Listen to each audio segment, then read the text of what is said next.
வணக்கம், இது விஜிஸ் கிச்சன். இன்றைக்கி பார்த்தீங்கன்னா பீட்ரூட் பொரியல் தான் பண்ணிகிட்ருக்கேன். பீட்ரூட்டும் பட்டாணியும் போட்டு பொரியல். இன்றைக்கி தயிர் சாதம் கேட்டதுனால சிம்பிளாக வந்து தயிர் சாதத்துக்கு பீட்ரூட் பொரியல் பண்ணிகிட்ருக்கேன்.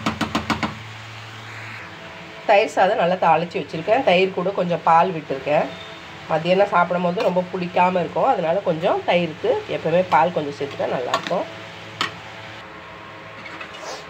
நல்லா தயிர் சாதம் தலை ஊற்றிருக்கேன். பேக் பண்ணிக்கலாம்.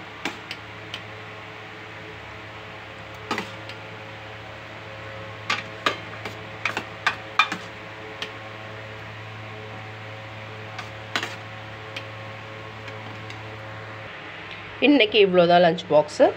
பீட்ரூட் பட்டாணி பொரியல் பண்ணியிருக்கேன். நார்த்தங்காய் ஊறுகாய், தயிர் சாதம். வீடியோ பிடிச்சிருந்தால் லைக் பண்ணி ஷேர் பண்ணி கமெண்ட் பண்ணுங்கள். மறக்காமல் சேனலை சப்ஸ்கிரைப் பண்ணுங்கள்.